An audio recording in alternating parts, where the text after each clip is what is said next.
They offered everything. The SAS asked for a vehicle and 4 hours. May 14, 1982, 3 o'clock in the morning, the South Atlantic.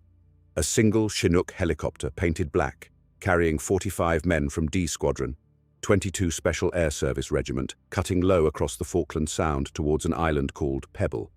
No formation escort, no fighter cover. On the ground below, across the water on West Falkland, an Argentine military airbase. At the airfield sat 11 aircraft, Pucara ground attack planes, Mentor trainers, a Skyvan transport. In the operations center at the Task Force HQ, the staff of the carrier battle group had drawn up a plan. They'd offered everything: an elaborate insertion with naval gunfire support, a second wave of helicopters, close air support, a complex sequence of phases. Major Cedric Delves, commanding D Squadron, had listened to all of it. Then he'd stood up and said he needed one Chinook, 4 hours on the ground, naval gunfire from one ship, and nothing else. The staff thought he was wrong. He wasn't. What followed would become one of the most perfectly executed raids of the Falklands War, and the after-action report would stay classified for decades, locked away because it revealed methods that the regiment couldn't afford to let anyone see. Pebble Island lies 2 miles off the coast of West Falkland, positioned 8 miles to the northeast of the main Argentine garrison at Port Pebble. The island itself is not large, less than 20 square kilometers, and the airfield was constructed with brutal functionality rather than sophistication. There were no hardened aircraft shelters, no blast pens that could protect the planes from ground-level attack, no sophisticated anti-aircraft network beyond small arms and light machine guns operated by infantrymen who had been given minimal training in air defense. The runways themselves had been constructed from whatever materials lay at hand on the island: packed earth, gravel, serviceable but primitive, nothing like the concrete and tarmac of a permanent installation. The location was peculiar in its operational logic. The Argentines had garrisoned the island with approximately 115 men, some Air Force technicians who maintained the aircraft, some infantry who provided security, a command element that coordinated operations. The aircraft would come down from the Argentine mainland in waves. They would land at Pebble for a forward base deployment of 2 to 4 days. They would conduct operations against British positions. Then they would fly back out, returning to the safety of the Argentine airfields where maintenance and ammunition resupply were more readily available.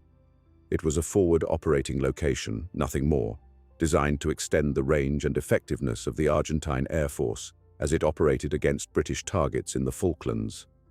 But from that modest airfield, those aircraft, particularly the Pucara ground attack planes, with their high loiter time and twin 20mm cannons, had been proving effective against British positions. 3 Pucara had been lost on May 10th during an attack on the British positions at Goose Green. But the aircraft that remained were still operational and were still dangerous. They could loiter over the British beachheads for extended periods. They could deliver accurate cannon fire against infantry concentrations. They could suppress anti-aircraft fire while other aircraft conducted bombing runs. They could attack supply convoys. They could strike at the command posts of British units. The aircraft at Pebble Island had to be removed. That was the operational imperative. The question was how to remove them. The staff at Task Force HQ believed the answer lay in complexity and overwhelming force applied in a carefully planned multi-phase operation. Major Cedric Delves believed the answer lay in ruthless simplicity. That disagreement would define the operation. When the operations staff at the Carrier Battle Group headquarters began to plan a raid on Pebble Island, they drew from what they knew and what they had been trained to do. Military planning, as taught in staff colleges and practiced in large headquarters, operates on principles of overwhelming force at the point of decisive action, multiple contingencies to cover possible failures, and carefully coordinated timing that brings all elements of the operation into play at the moment of maximum effect. The plan that emerged from this process was methodical, thorough, and impressive in its complexity. It included helicopter insertions timed to the minute. It included secondary objectives to be struck on the approach to the main target. It included provisions for fire support from multiple directions. It included reserves that could be called in if the initial assault encountered unexpected resistance. It included a planned sequence of phases: insertion, reconnaissance, assault, consolidation, extraction. Each phase had clear objectives. Each phase had contingencies. Each phase had support elements that would ensure that if something went wrong in one phase, the subsequent phase would not be jeopardized. The plan included provision for overwhelming air support. Fighter aircraft would be placed on standby to provide close air support if the assault began to falter. It included naval gunfire support from multiple ships positioned to provide covering fire for the withdrawal. It included a second Chinook that would remain in reserve in case the first helicopter was damaged or could not return for extraction. It included procedures for medical evacuation if there were casualties.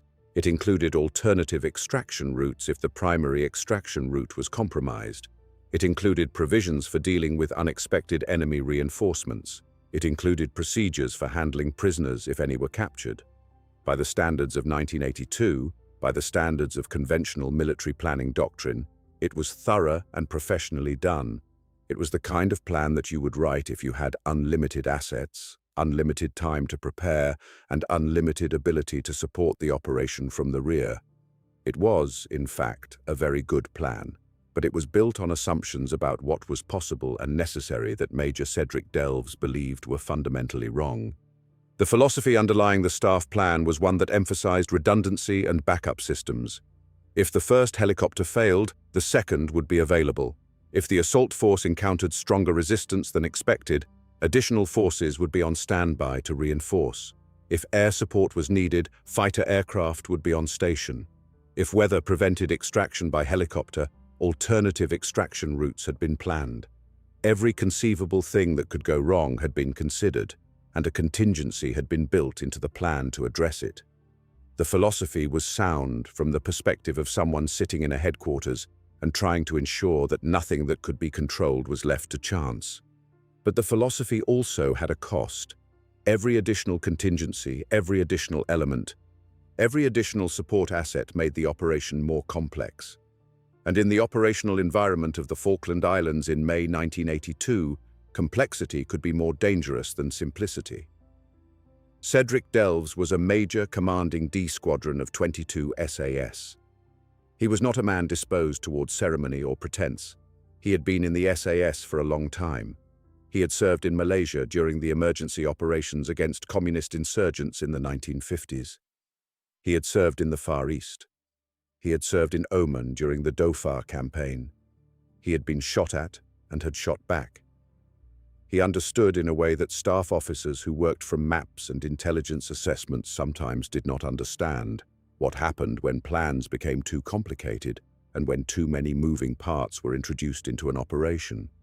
When you tried to execute a complex plan in a combat environment, the probability that something would go wrong did not decrease as you made the plan more elaborate.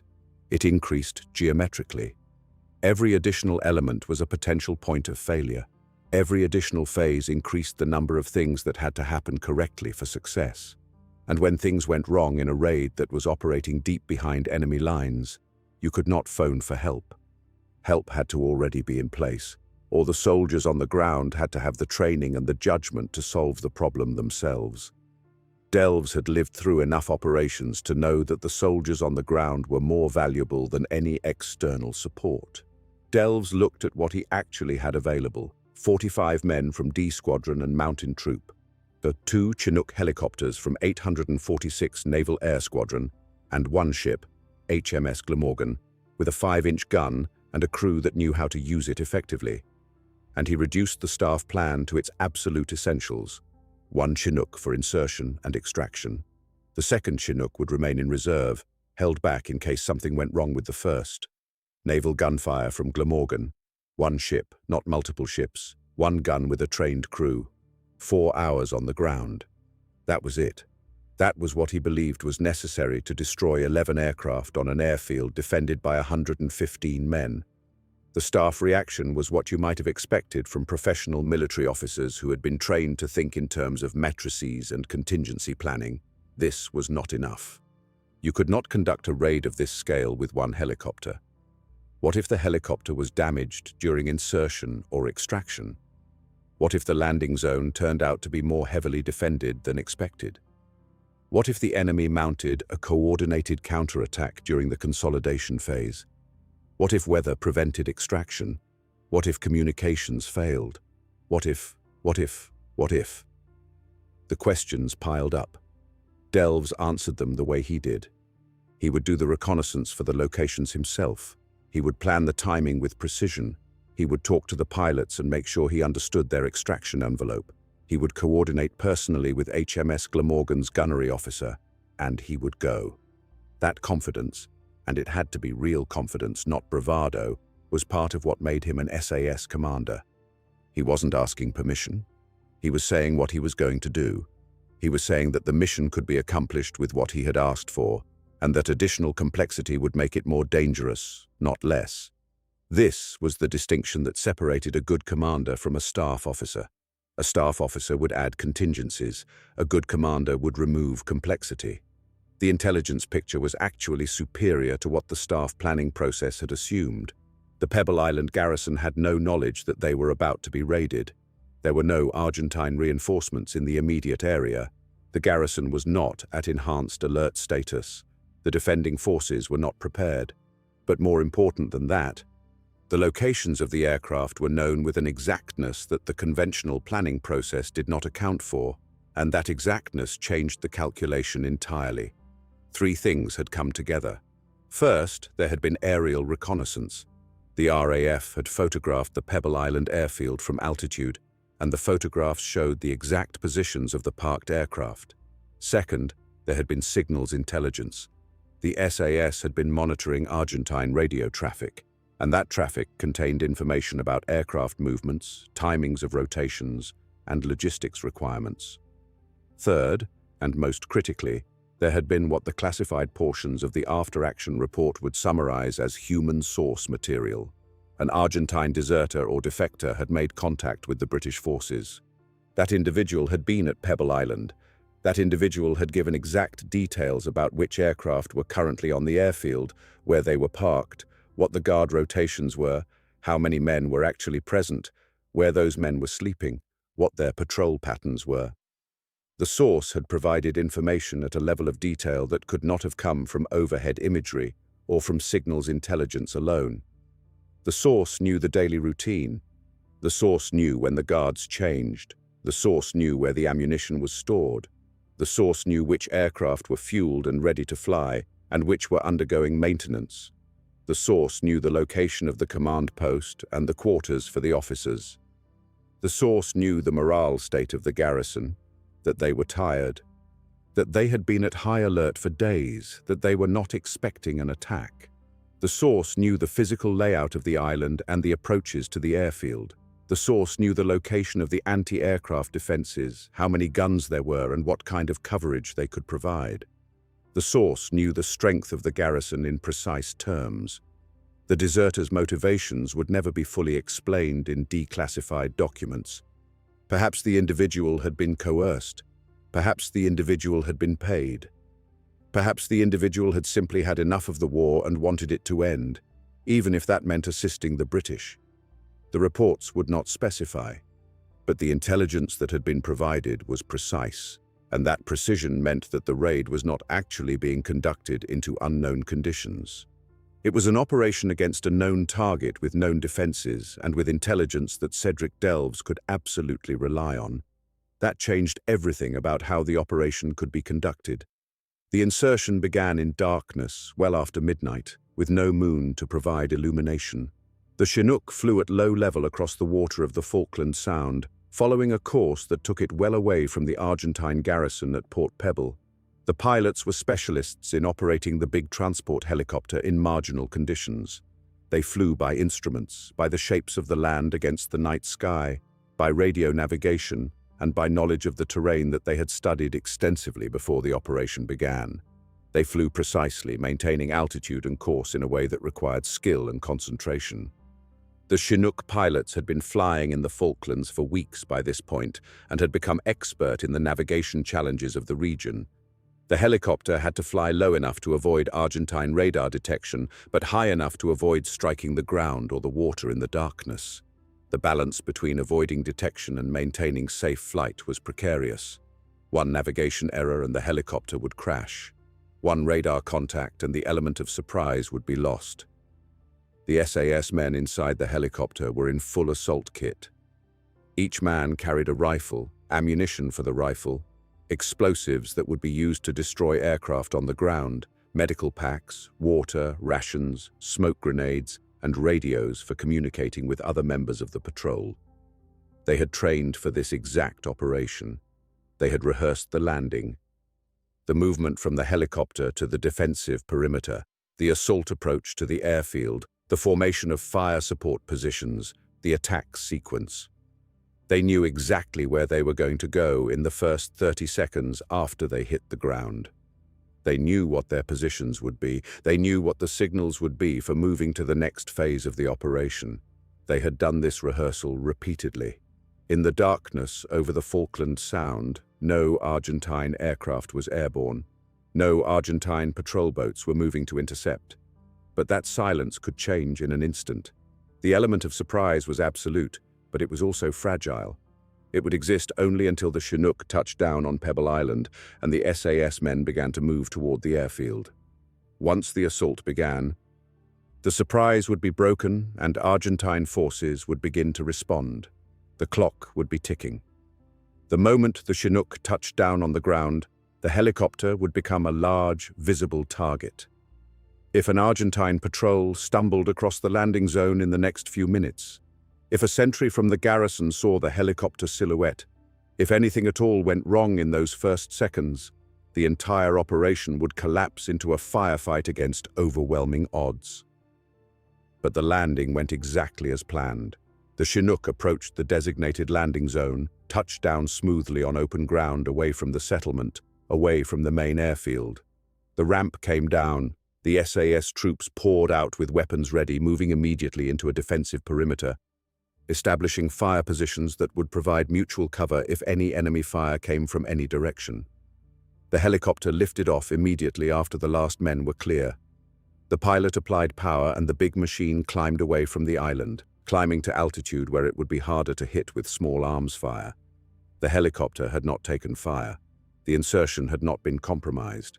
And now, on Pebble Island, 45 men from the British Special Air Service were operating behind enemy lines with no support except for a radio, the knowledge that a ship 4 miles away had a gun crew standing by, and the certainty that if anything went seriously wrong, the help that they needed had to come from their own training and their own judgment. The approach to the airfield began immediately. The troops were organized into assault elements and fire support elements. Some would hit the aircraft positions and place explosives on the aircraft themselves. Some would hit the ammunition dump that was located near the aircraft parking area. Some would provide fire support from elevated positions overlooking the airfield, ready to suppress any enemy counterattack or any enemy reinforcement effort. Captain John Hamilton was commanding Mountain Troop, and he led one group toward the airfield itself. John Hamilton was 34 years old. He had been in the SAS since the late 1960s. He was a professional soldier of the First Order, respected by everyone who served with him, absolutely certain of what he was doing and why. He had completed tours in Oman in Northern Ireland in various classified operations. He knew that the phase that was about to begin, the actual assault on the airfield and the destruction of the aircraft, would be the point of maximum danger. Once the explosives were being placed and armed, once the first charges were detonated, everything would move very fast. The element of surprise would be gone. The Argentine garrison would be awake and alert. Weapons would be firing. And the SAS troops would have to complete their mission, destroy the aircraft, destroy the ammunition dump, consolidate, prepare for extraction, all while under enemy fire. Hamilton had trained for it. His men had trained for it. But training and reality are never quite the same thing. The men under his command included some of the most experienced SAS soldiers in the regiment, men who had been on dozens of operations, men who understood how to move, how to shoot, how to suppress enemy fire, how to think clearly under the stress of combat. The assault phase lasted approximately 2 hours. That seems like a long time when you are reading about it in a comfortable environment with no one shooting at you.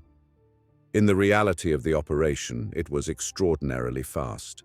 Everything happens at speed in an assault. The SAS groups moved into their assault positions around the airfield without being detected by any Argentine sentry or any alert system. The surprise was complete. The garrison, most of them, were asleep or only partially alert. There was a guard position, but the guards were not vigilant in the way that guards become when they are genuinely expecting an attack. They were tired. They had been on high alert for days. They were on a remote island in the middle of the South Atlantic. They were not, in their own minds, expecting a direct assault on their position. The intelligence that the deserter had provided about the garrison's state of readiness proved to be accurate.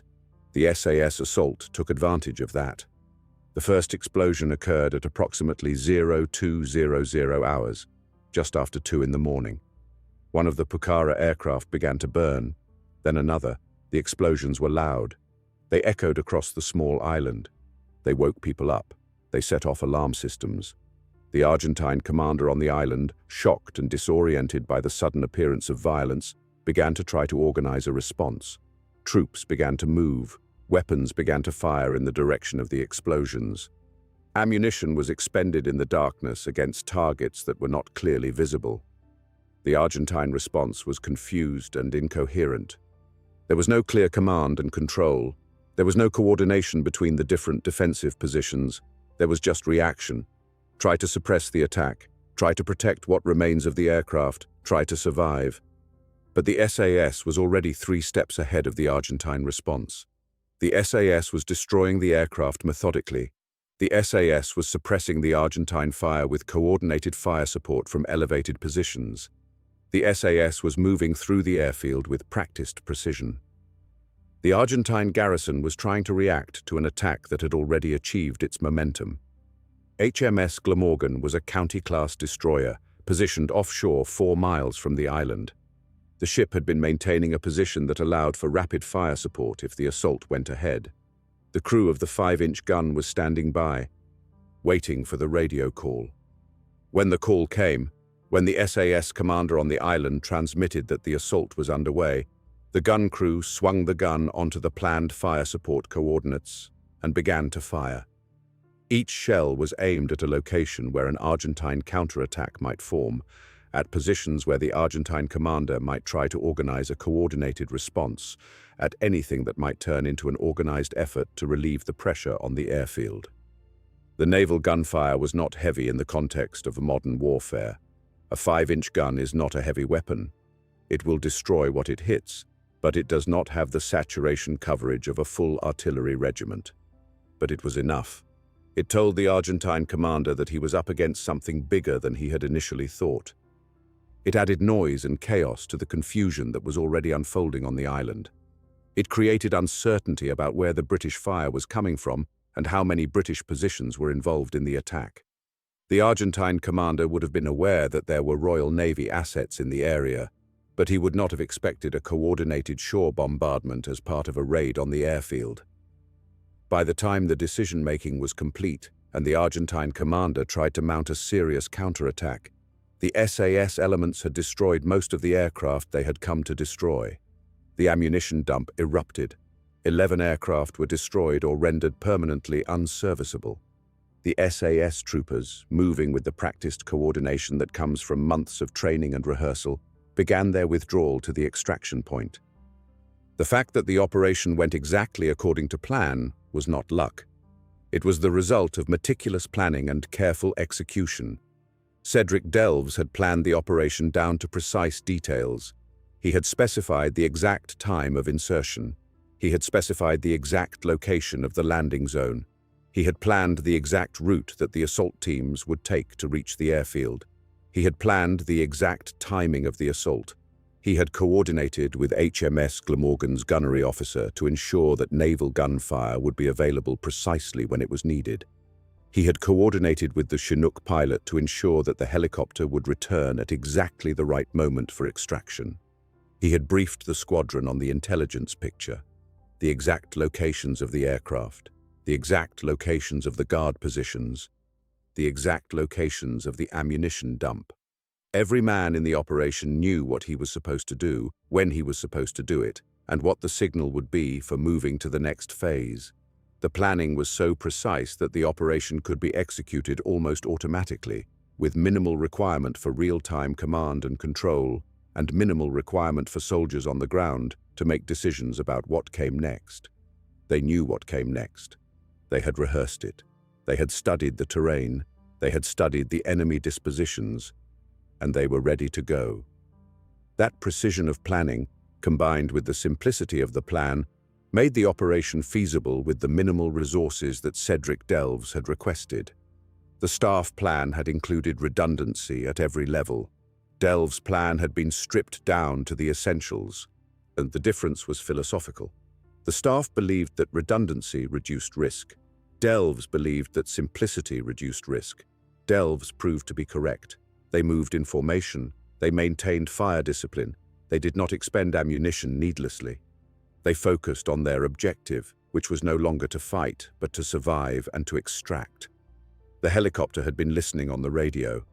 The pilot had been monitoring the assault progress. He knew when the SAS commander reported that the assault was complete and the force was moving to the extraction point. The pilot began his approach toward the island. The Chinook came in low and fast. It came in at maximum speed, but also with the precision that the pilots had practiced. The landing was perfect. The ramp came down. The SAS troops loaded, weapons still facing outboard in case any Argentine fire came at the helicopter during the loading phase. They moved with urgency, but not panic. They knew the procedure. They had trained for it. Within minutes, the helicopter was loaded. The ramp came up. The Chinook gained altitude and speed simultaneously. By 0400 hours, approximately 4 in the morning, the entire force was airborne and moving away from Pebble Island at maximum speed. The pilot climbed to altitude where Argentine small arms fire could not reach. The operation had taken 3 hours and 55 minutes from insertion to extraction complete. Cedric Delves had estimated 4 hours. He had been correct to within 5 minutes. In the helicopter, as it flew back across the Falkland Sound toward the San Carlos anchorage, the SAS men took inventory. No casualties. No one had been killed. No one had been seriously wounded. One soldier had been grazed by a bullet, but nothing serious. The equipment had functioned. The explosives had detonated. The aircraft had been destroyed. The ammunition dump had been destroyed. The intelligence had been correct. Everything that Cedric Delves had predicted would happen had happened. 11 Argentine aircraft were destroyed or damaged beyond repair on the night of May 14th and the early morning of May 15th, 1982. 3 Pucara, 6 Mentors, 1 Skyvan, plus an ammunition dump containing the ordnance for the next rotation of air operations. The Argentine Air Force had to completely reassess its operational capability in the Falklands. Aircraft that had been hitting British positions suddenly were not available. The VTOLs and helicopters that the Argentines had been using for casualty evacuation and supply runs to forward positions became even more critical and even more vulnerable. The raid at Pebble Island achieved something that was perhaps more valuable than the aircraft themselves.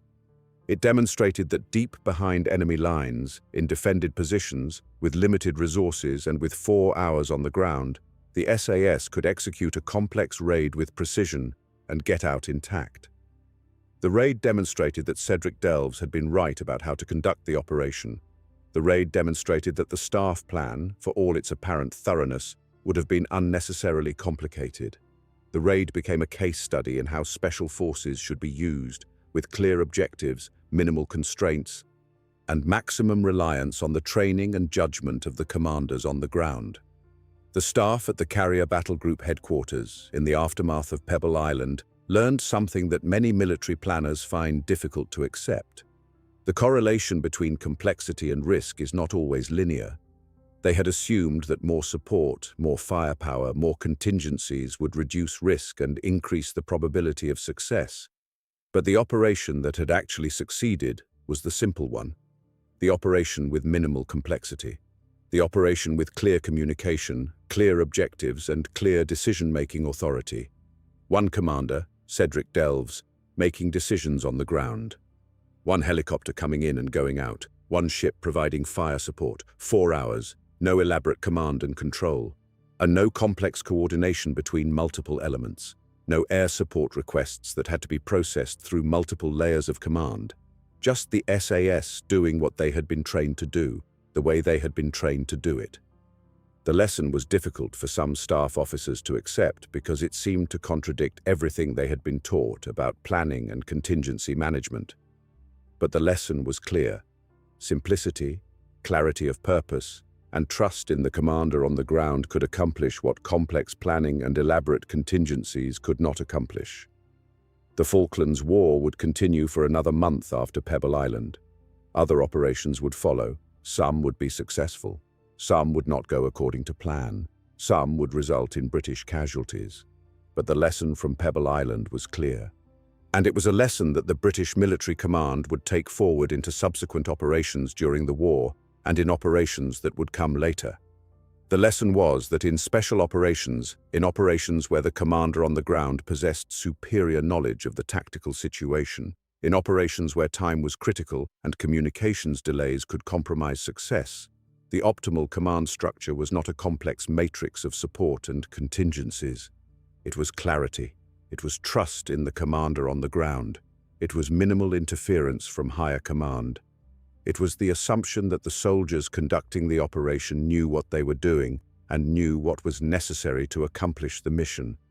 That lesson would be reinforced again and again over the following decades as the British military conducted operations in various denied areas and hostile environments. The after-action report was classified immediately. It stayed classified for decades. It is still, to some extent, classified. The reasons were not complicated, even though they were not widely publicized. The report contained details about how the SAS had been inserted into the objective, the exact timings of the approach, the tactics that had been used to suppress the Argentine response, the coordination with HMS Glamorgan, the extraction procedure. All of that was part of the operational knowledge of the regiment. To publish it would be to hand it to anyone studying SAS tactics. The report also contained information about the intelligence source. The intelligence source was a man, possibly still living at the time of the classification, possibly still with family in Argentina, and possibly vulnerable if his identity became known. The techniques that had been used to acquire and validate that intelligence couldn't be revealed without compromising other operations using similar methods. And so the report remained classified. It was filed away in the secure archives. It was restricted to those who had a specific operational need to know. And it became, in a sense, a ghost, an operation that had happened, that had worked perfectly, that had been witnessed by 45 men and by crews aboard HMS Glamorgan and by the pilots of the Chinook helicopter, but that couldn't be fully acknowledged because the acknowledgement itself would compromise future operations. That remains the case today. The Pebble Island raid was one of the most perfectly executed operations of the Falklands War, and almost no one outside the regiment knows it happened the way it actually happened. The Falklands War was a limited conflict fought thousands of miles from the British homeland. The conflict had arisen because Argentina had invaded the Falkland Islands, asserting territorial sovereignty and rejecting British colonial claims. The British government, under Margaret Thatcher, had responded with a military task force that had sailed from Portsmouth to liberate the islands from Argentine occupation. The Pebble Island raid occurred at a critical moment in the campaign. The British forces had established a beachhead at San Carlos. They had begun to push inland toward the main Argentine positions. But the Argentine Air Force had been exacting a toll on the British task force. The ships in San Carlos water had been targeted repeatedly by Argentine aircraft. The British forces on the ground had been subjected to air attacks. Every aircraft that could be removed from the Argentine order of battle was an aircraft that would not be able to attack British forces in the future. The Pebble Island raid was part of a broader campaign to degrade Argentine military capability and to ensure that British forces could operate with less risk from air attack. In that context, the intelligence that Cedric Delves had about the location and status of the aircraft was strategically valuable. It meant that the operation could be planned with confidence. It meant that the operation could be executed with minimal risk to the assault force. And it meant that the outcome was virtually certain to be successful. The 11 aircraft that were destroyed at Pebble Island represented a significant portion of the Argentine Air Force's capability to conduct operations against British positions. The Pucara aircraft were particularly valuable to the Argentines because they had a long loiter time and could conduct close air support missions with accuracy. The loss of 6 mentor trainers meant that the Argentines would have fewer aircraft available for transport and liaison missions. The loss of 1 Skyvan transport meant that the Argentines had lost capacity to transport supplies and personnel. The loss of the ammunition dump meant that even aircraft that survived the raid would have less ordnance available for subsequent operations. The cumulative effect of the Pebble Island raid was to reduce Argentine military capability in ways that would become increasingly apparent as the campaign progressed. As British forces pushed toward Port Stanley, as the main Argentine forces were forced to consolidate their positions, the absence of the aircraft from Pebble Island meant that the Argentines had fewer assets available to disrupt British operations. The raid had strategic consequences that extended far beyond the immediate destruction of 11 aircraft. Cedric Delves had demonstrated through his planning and execution of the Pebble Island raid something that would become a defining characteristic of SAS operations: the ability to accomplish complex military objectives with minimal resources through careful planning, precise execution, and trust in the judgment of the commander on the ground. Delves had not needed elaborate support structures. Delves had not needed multiple contingencies. Delves had needed a clear objective, good intelligence, trained soldiers, and the confidence that the soldiers would accomplish the mission. That confidence had proven to be justified. The operation had gone almost exactly according to plan. The aircraft had been destroyed. The force had been extracted with no casualties. The mission had been accomplished with remarkable efficiency. That efficiency would become part of the operational DNA of the regiment. Future SAS commanders would study the Pebble Island raid. Future operations would be planned with the principle in mind that simplicity and clarity were superior to complexity and redundancy. The raid became a touchstone in the regiment's understanding of how operations should be conducted. Cedric Delves would go on to command 22 SAS from 1984 to 1987. John Hamilton would be killed 2 days later in a different operation. The operation that had worked so perfectly would become a model for how special forces should be deployed.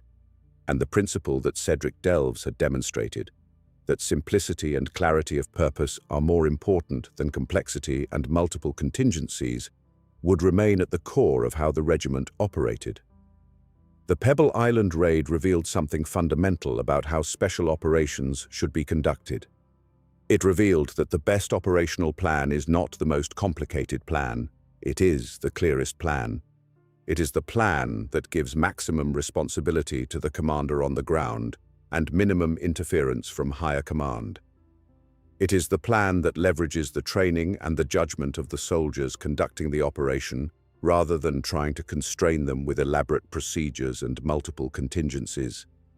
The raid also revealed that sometimes the staff's instinct to add more support, more firepower, more backup is actually counterproductive. Sometimes less is more. Sometimes the minimal force operating with clear objectives and with complete trust in the commander on the ground is the optimal force. That lesson would be applied again and again in subsequent operations conducted by the British military. And each time the outcome would demonstrate that Delves had been right. That the simple plan, executed by well-trained soldiers with clear objectives, works better than the complex plan with multiple contingencies. The Pebble Island raid stood as a lasting testament to that principle, and the principle itself would outlive everyone involved in the operation. The principle would become doctrine. The principle would become the way that special forces understood how operations should be conducted. And long after the men who conducted the raid were gone, long after the war was over, long after the details of the operation had faded from memory, that principle would endure as the enduring legacy of Cedric Delves and the men who conducted the most perfectly executed raid of the Falklands War.